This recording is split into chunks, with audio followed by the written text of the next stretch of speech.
Good evening and welcome to Undaunted, bringing into the news untold stories. I'm Star Smart. Let's begin.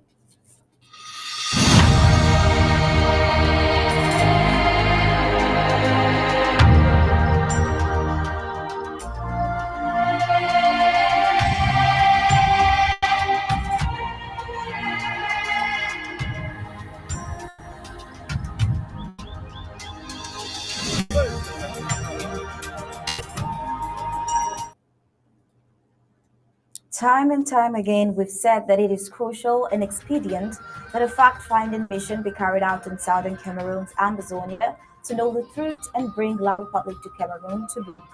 Today, we hear more political pressure and sanctions is needed to stop the violence perpetrated by the French Cameroon's government in southern Cameroon's Ambazonia. Well, as the ARS said, the Amazonian Restoration Forces, they say freedom is never given on a platter of gold, but it is seized by force. The destiny of Amazonia solely depends on them. Well, the Amazonian Restoration Forces generals around Amazonia believe that this year, 2023, started excellent for the valiant Amazonian freedom fighters at home front, with at least 13 La Republic Cameroon colonial terrorist soldiers gone and many more injured across Amberland, the land they call one of no return to La Republic to Cameroon's terrorist soldiers. In Boye County, General Hardnock announced that Major General Tolkien do neutralize at least a dozen colonial La Republic to Cameroon's occupied military. So many offensives and many generals come enough on a great note where there's so many more we have in our stories for tonight, but then we'll get the prime headlines now.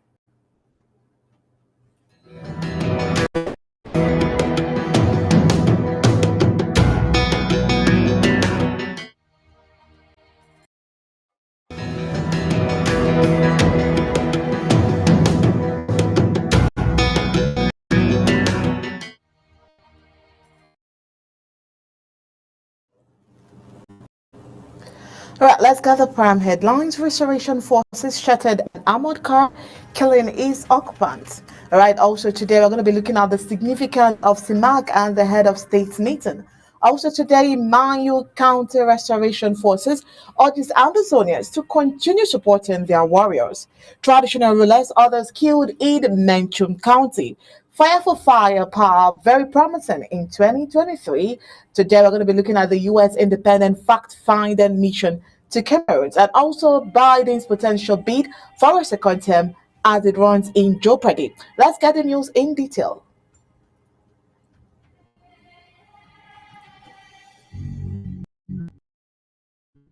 ABC Amba TV, Ambazonia Broadcasting Corporation. The voice of the voiceless, the voice of Ambazonia, connecting the world from Africa with untold stories, Africa's best.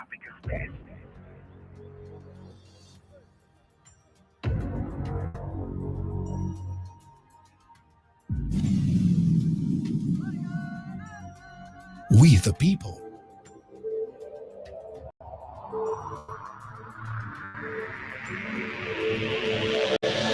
The media greatly influences society.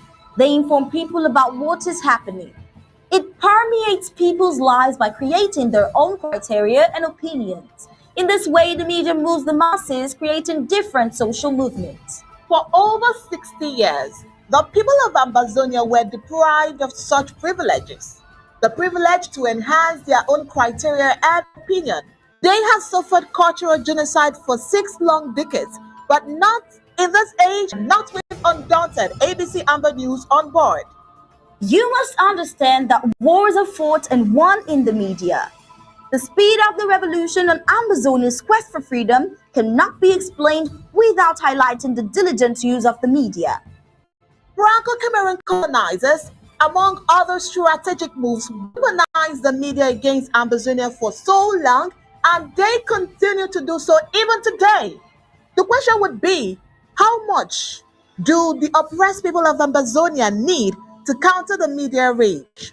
Indeed, how much more is required to stop the genocide?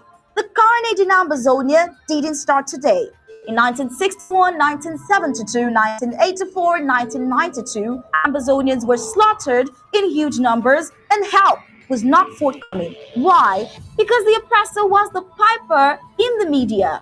The good news is we have what it takes to dictate the pace. Right now, ABC Amba TV is taking advantage of the wonders of multimedia aggressively to inform the misinformed and disinformed with Undaunted and other revolutionary programs bringing it to the news untold stories. Most importantly, to win the media war by taking ABC Amba TV into every multimedia platform. In a word, where the importance of storytelling will be overemphasized, Amazonians has to tell her own story, not the other way round.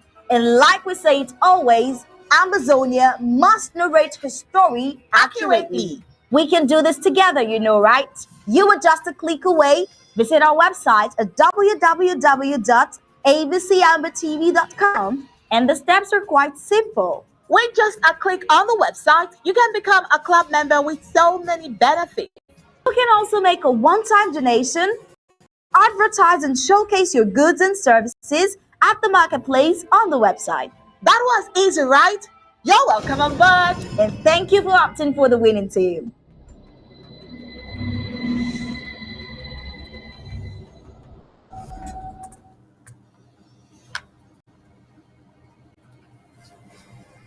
The operation launched by the Ambazonia Restoration Forces to completely take full control of Ambazonia from La Republic to Cameroon is positively moving on. The heavily deployed La Republic Cameroon terrorist forces to Ambazonia are meeting their Waterloos on a regular basis. La Republic de Cameroon saw in armored cars a solution to improvised explosive devices and EDs that the Ambazonia Restoration Forces have been using to have an edge over them, which is not true. Another armored vehicle was halted yesterday, Sunday, January 15th, by an IED killing terrorist on board. Well, this is where we will begin the full briefings of Undaunted tonight. I am Oni Okbala, and Star Smart is here as always. Good evening, Star. Good evening, Oni. Good evening, fellow Amazonians. Undaunted indeed gathered that the restoration forces from Savannah zone under the legitimate interim government, headed by President Sako, have done another of their works. An armored vehicle shattered, killing so many La Republic to Cameroon terrorist soldiers inside and others seriously wounded. This attack took place on Sunday, yesterday, January 15th, 2023, at the Bamenda Bengui Road in Mezam County. Well, this is not only rubbishing the end of the message of the congratulations that President Paul Biya extended to the terrorist forces of La Republic to Cameroon, but also to him that a fake progress report that the colonial administrators are feeding him with is not so true, and that the Ambazonia Restoration Forces are unequipped than before. Well, this attack of the frontline fighters against La Republic to Cameroon forces is coming to crown a week of heavy gunshots in different areas in Mezam County, and some halting circulation of persons and vehicles for hours. And interestingly, the colonial administrators have decided to keep sealed lips this time, not counting their loss. Well, the dust of the ongoing conflict is still clouding the air in the Menchun County, and a new occurrence away from the conflict is put the people of Fongum local government area under consternation. Headsmen from neighboring Nigeria have crossed borders to inflict pain on the people of Fongum, killing a traditional leader and others. Now, what could prompt this macabre act? Nice question there, but then The full report has it that Chief Matthias Chiewe, his son, and four others have been killed by suspected herdsmen in a farming community of Munkep, Fungom local government area, Menchum County of the Savannah Zone. The armed herdsmen said to have come in from Nigeria reportedly stopped the area and carried out the killings, though it is not clear what provoked the killings. We gathered from sources that this is not the first time herdsmen believed to be coming from neighboring Nigeria are staging cross-border attack in that area. Here, many were killed when they protested that cattle belonging to herdsmen from Nigeria had encroached into their farmlands and destroyed their crops.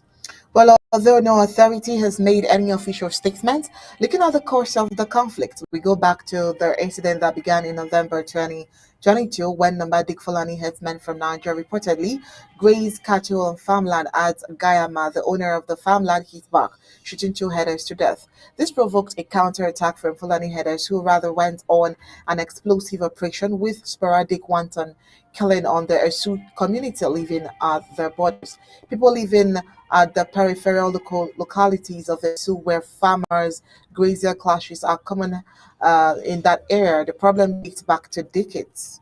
All right, now Umfua Franklin, an inhabitant at Guyama, is a living witness, and he says, I have been in Guyama for more than 30 years. The problem didn't start today. If you go to the administration, it is recorded in their books. The administration has gone there more than 5 times for farmer grazier issues. While problems between farmers and graziers occur frequently, experts contend that farmer grazier conflicts can be avoided through concessions. Victims of the killing on either side have been wailing and groaning, calling for intervention from leaders. Well, complaints were tabled by elites alongside members of the Esu Cultural and Development Association, ECUDA, to administrative leaders of Menchum County. The response was the organization of a security meeting which took place at the Esu Palace Esplanade on January 14, 2023, chaired by the Colonial Senior Divisional Officer of Menchum, Abdullahi Aliu. At the meeting, stakeholders arrived at some resolutions, including creation of a military base along the border areas of Munkep, Gayama, and Munkar, from a farmer grazier commission made up of Fulani and natives of Isu, unidentified, and report cases of assault. Now, after presiding the security meeting, the Colonial SDO assured the community that he will table the problems and resolutions to hierarchy for further intervention. Abdullahi Aliu extended a hand of solidarity, handing 50,000 francs CFA to victims in Esu affected by the conflict. On the side of Nigeria, a conflict assessment meeting was held on by Fulani men in Kashibila, a village at the borderline of Nigeria. Videos of the meeting shows Nigeria Fulani graziers naming a sub-chief on the side of Esu for allowing them graze or land in Esu after collecting a grazing fee. The said chief, however, denies, saying it is an allegation. With the conflict resolution meetings held, villagers are hopeful that implementing agreed resolutions would put an end to whaling. Well, wrapping it all up with the context of this conflict, Esu is located in Fungom, local government area, Medjum County of the Savannah Zone of Amazonia. It has vast grassland that extends to the borders with Nigeria. The grassland, which favors domestication of livestock and farming, is the subject of conflict. Natives of Esu, who are eminently farmers, cohabit with Fulani, who are predominantly cattle rearers. Both farmers and graziers rely on land for livelihood, thus, squabbles occur too often. People of Esu often report on farmer-breeder dispute from two fronts, with Fulani residents in Esu soil who carry out grazing and with Fulani living at the borders of neighboring Nigeria who also keep cattle for livestock. Going on with the stories for tonight. For the Central Africa Economic and Monetary Community, CEMAC involves Cameroon, Chad, the Central African Republic, Equatorial Guinea, Gabon, and the Republic of Congo. Oil is the big story. The region has a common currency, the franc CFA, which is pegged to the euro, and a set of institutions to promote regional economic integration. The objective of CEMAC aims to promote peace and the harmonious development of its member states in the framework of establishing an economic union and a monetary union. While in each of these two areas, the member states intends to move from cooperation to a situation of union to complete the process of economic and monetary integration and to improve mutual assistance to support less developed member states. Well, they include an increase in debt in all member states, a deterioration in the situation of public and the difficulties of ensuring better coordination between the single monetary policy and national budgetary policies. Well, a major weakness in CMAC is the lack of fiscal policy coordination among members and the absence of fiscal like mentioned earlier, CIMEC has six member states: Cameroon, Central African Republic, Chad, Congo, Equatorial Guinea, and Gabon, with the free movement of goods, intra-CIMAC, and a common external tariff levied on import allows common custom areas irrespective of the destination market. But then it's worrisome because the presidents of these states are not doing better, or should we say they don't care about its people, but just them and their families. Well, we hope to get better leaders so we can probably say God bless Africa eventually. But we are very sure that when Southern Cameroon's Amazonia gets its freedom, it will be on ECOWAS, not on CPAC.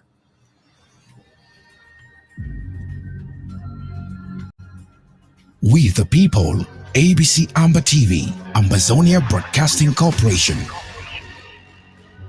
The voice of the voiceless, the voice of Amazonia, connecting the world from Africa with untold stories, Africa's best.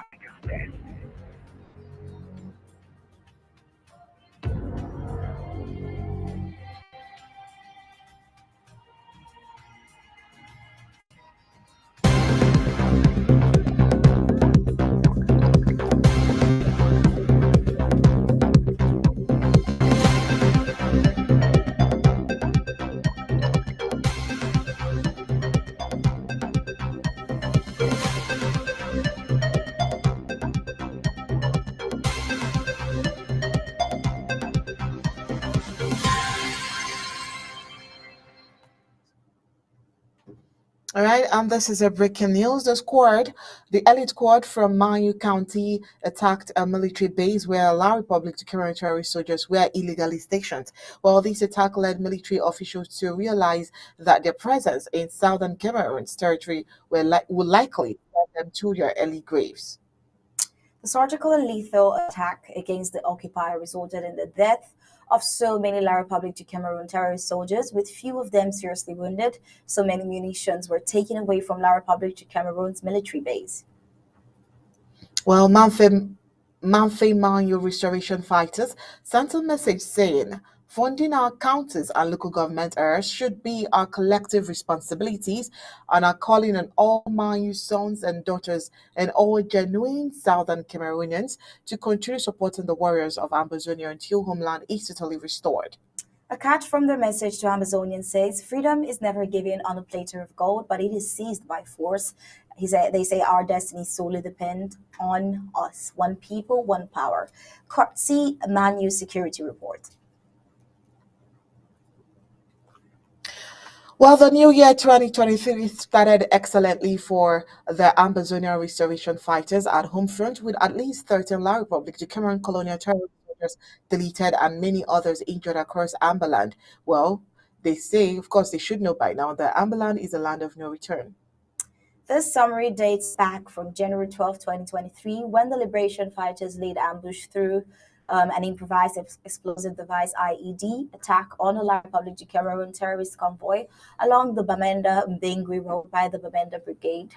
And in Bowie County, General Hardnock announced that Major General Tolkien do neutralize at least a dozen colonial La Republic du Cameroon occupier military. Well, in Bowie County, General Hartnock announced that Major General Tokandu neutralized at least a dozen colonial La Republic to Cameroon occupier military in another offensive. The Great General Yi of the Boyo State on January 14th, 2023 laid an ambush with another improvised explosive device, IED, which caught one La Republic to Cameroon off guard as it was blown off in Com local government area. Furious colonial La Republic to Cameroon dispatched more terrorist troops for reinforcement, but they were all waylaid at there was a serious crossfire exchanges between the Amba boys, led by General Ye, and the colonial forces that made Boyo County inaccessible over the weekend. In the southern zone, the story was not different as the restoration fighters conducted successful attacks on La Republic du Cameroon terrorist soldiers in Mabanda checkpoints and Lipinja, a Kondo Titi local government area, with at least 6 colonial La Republic du Cameroon Boy Scouts called BIRs and 2 La Republic du Cameroon colonial police who were dead and many other terrorist casualties. At press time, gunshots were still being heard at Mabanda Kumbo local government area. Well, a Colonial La Republic to Cameroon road building from Satom Station was burnt down in Mafi local government area by the Ambazonia restoration fighters. And following these attacks, 6 Colonial La Republic to Cameroon military men guarding the station disappeared. One military man wounded, and their warehouse with ammunition was destroyed by the liberation fighters. And then and on and on. And we know that they are definitely winning. Also, this is a wake up call for the Ambazonians at the home front to continue to support. We the people, ABC Amba TV, Ambazonia Broadcasting Corporation. The voice of the voiceless, the voice of Ambazonia, connecting the world from Africa with untold stories, Africa's best.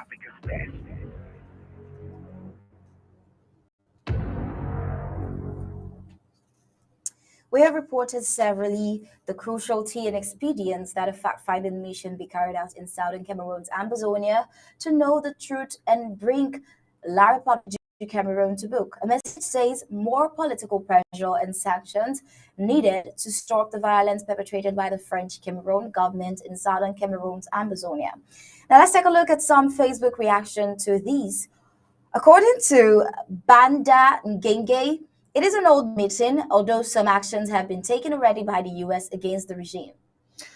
All right, this one is from Weston Lusing, and he says the oppressive government forces are still shooting and killing any suspected person and harassing the 100% pidgin English population, basically in French, and armed robbing taxi drivers and motorbike commuters for money at the slightest opportunity. Now, the soldiers and policemen set up checkpoints, even a few hundreds apart, to enforce these criminal activities. They even sometimes illegally search the contents of citizens' Android phones and extort large sums of money for any content they deem unpatriotic. Now, these forces have created a leather hatred of the government and the speaking areas of the country that will be very difficult or next to impossible to change. Parents even discourage your children from paying attention to French language lessons in school, since this is the language of oppression by what they see as an occupation force of oppression by the regime in power. Well, that's what our Some Gang says. Now, Israel Atanga says Northwest Province and Southwest Province isn't the name this territory had at the time it achieved its territorial boundaries. The name was British Southern Cameroon. The territory is now known as Ambazonia. We are by this emphasizing on the fact that the territory has never been and will never be part of La Republique du Cameroon. This is from Israel Atanga, while Ayuk Gregory says now a reality. Thanks, Lord, in Jesus' mighty name.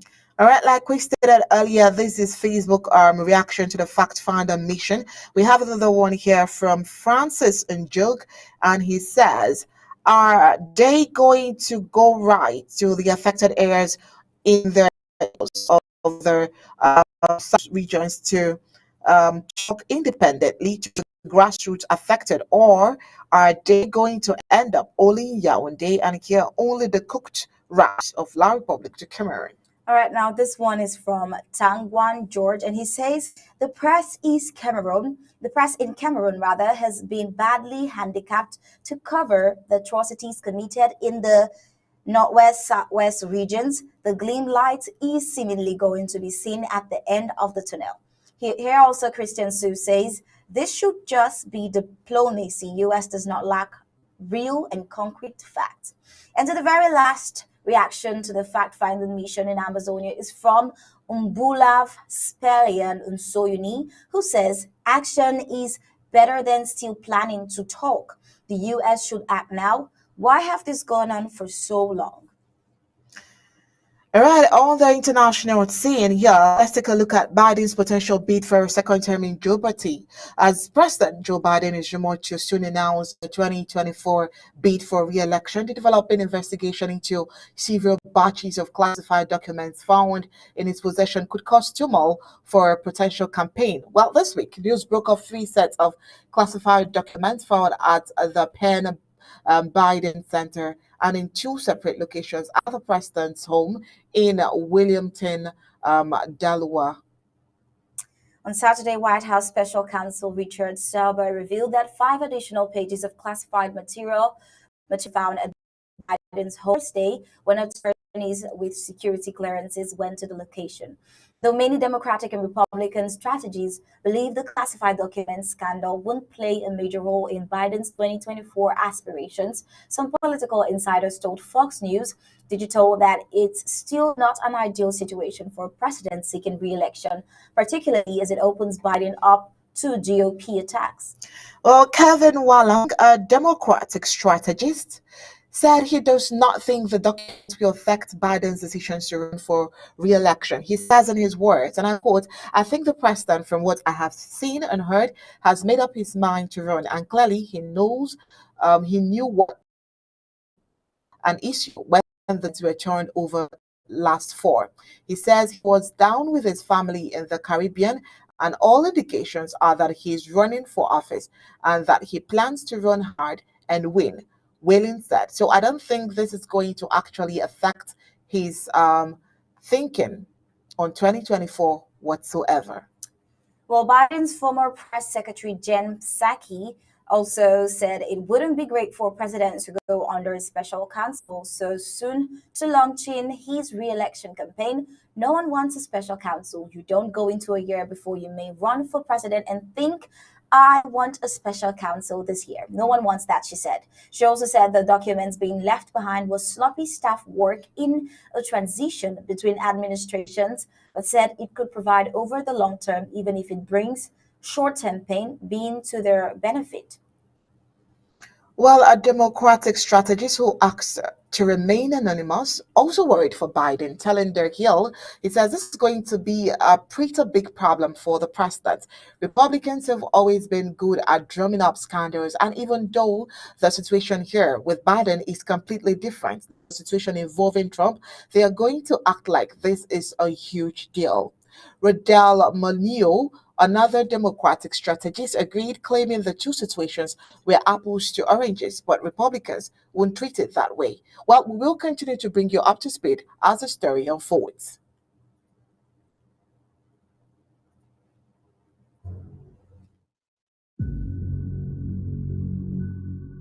We the people, ABC Amba TV, Ambazonia Broadcasting Corporation. The voice of the voiceless, the voice of Ambazonia, connecting the world from Africa with untold stories, Africa's best.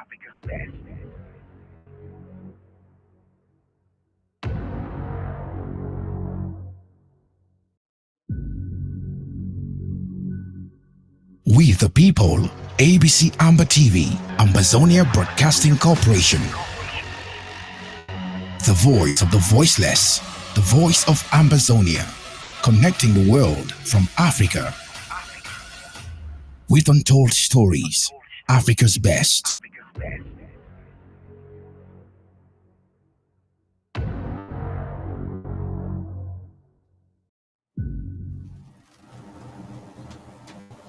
Alright, still on the foreign poverty charity Oxfam is called for a systematic and wide-ranging increase in taxation of the super rich, echoing recent calls from billionaires Microsoft co-founder Bill Gates. Research published by Oxfam on Monday found that billionaires' fortunes were increasing by an average of $2.7 billion every day. Meanwhile, 1.7 billion workers now live in countries where inflation is outpacing wage growth, the charity said.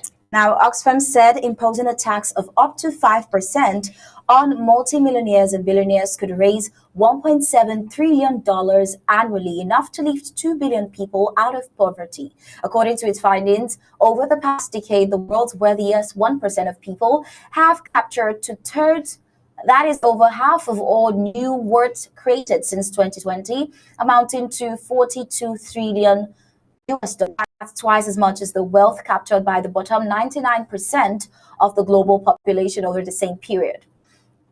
Well, the publication of Oxfam's Survival of the Richest report coincides with the beginning of the World Economic Forum annual event in Davos, Switzerland, which will see wealthy and powerful individuals from around the globe gather at an exclusive SKI resort.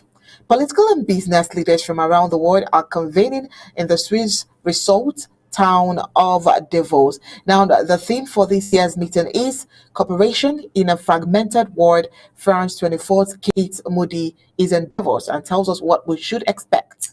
Also in the show, Oxfam releases its annual report on inequality, asking many of the people present at Davos to pay more in taxes. Some 63% of the wealth generated since the pandemic has been captured by the richest 1%.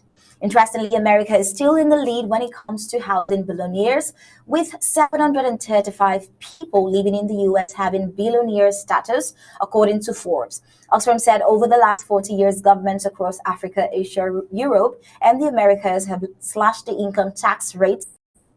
At the same time, they have upped taxes on goods and services, which fall disproportionately on the poorest people and exacerbate inequality. With this new development, things might just be a whole lot better while world leaders try to recover the economy. We the people, ABC Amba TV, Ambazonia Broadcasting Corporation. The voice of the voiceless, the voice of Ambazonia, connecting the world from Africa. We untold stories, Africa's best.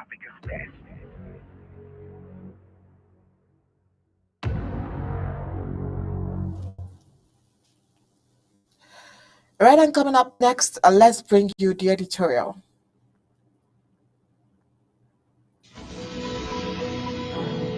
In our editorial of tonight, Way Forward is Not Backwards, Holy Water Day by Deacon Tassang Wilfred. We go to Understanding the Wiles of the Enemy. Common sense demands that when an enemy like Yawunde says go to the left, do to the right. When he says come, run for your life if it is dear to you. Lesson he learned long ago. We can always understand a man's mindset from his favorite statements and actions or reactions to situations. On ne change pas l'équipe qui gagne is a typical system phraseology which the UNDAUNTED uses. As simple as it means everything about how the system works. Gagner is the statement that means anything that keeps Paul Biya in power, not and especially not in the interest of the people. Not to change the team that wins also means not to change the winning strategy. What strategies that Yawunde has used over and over that have maintained the junta in power for this long. Under these might also open the eyes of the struggle the enemy has used us to delay the hands of the clock. As one of the guest speakers at the SDF 25th anniversary workshop in Bamenda on May 26, 2015, Deacon Tassang was charged with telling the SDF party present why the party had fallen from grace to grass. On that occasion, he looked at Chairman Frundi in the eyes and told him how he had become the #1 reason for the party's decline. Of course, Deacon Tassang gave him reasons no one present could refute. The whole that was in constant applause when he painted the glowing heydays of the party slumped into graveyard silence when Deacon Tassang took on Daddy Chairman. At the end of the workshop, many of the party's top brass came over, shadowed by the crowd, to say, "Thank you, sir." With hindsight, Deacon Tassang can now say that he didn't tell the entire truth. Those same people who came along to shake his hand were themselves the problem of the party. At least their greed and uncontrollable power against the good of the Commonwealth were aspects of the problem. Yawunde has always known this and used it for good effect. then against the party, and is using it even much more today against the revolution. The name of the game is called Divide and Rule. Remember, come, no go. It came like a joke more than 25 years ago, sounded childish, but its effects are felt even today. He's talking about divide and rule, and he wants to tell you a little anecdote.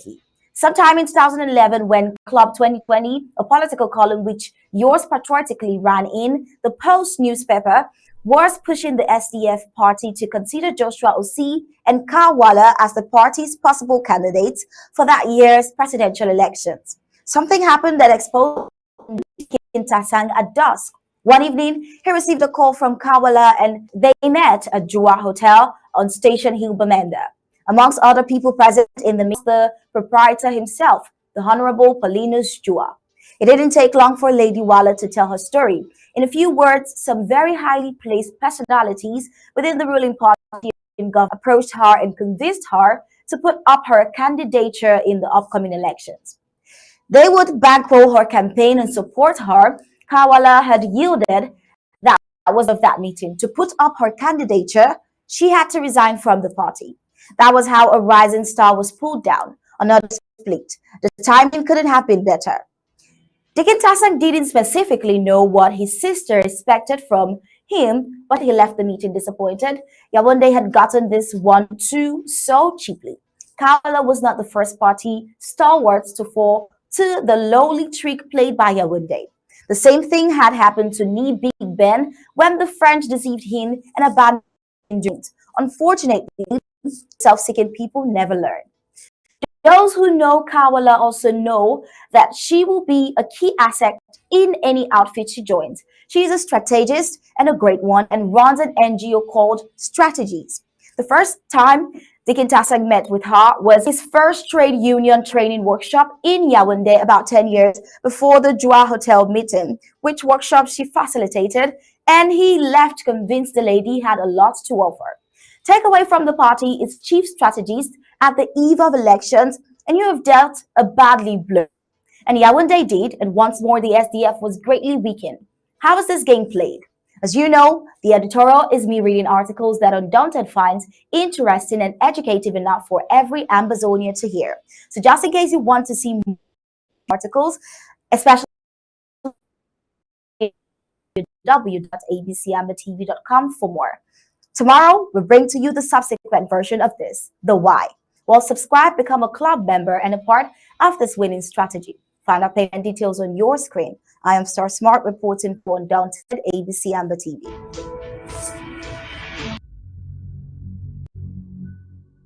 We the people, ABC Amba TV, Ambazonia Broadcasting Corporation. The voice of the voiceless, the voice of Ambazonia, connecting the world from Africa with untold stories, Africa's best.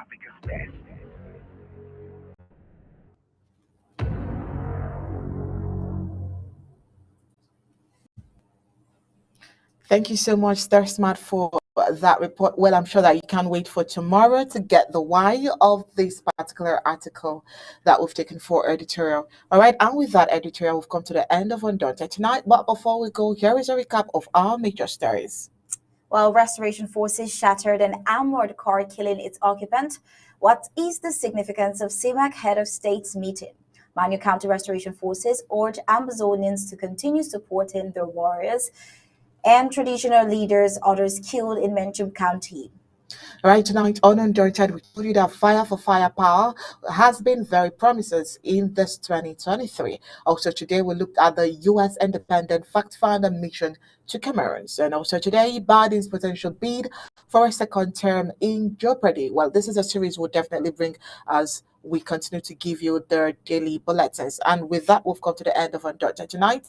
But before we go, thank you all for tuning in Undaunted.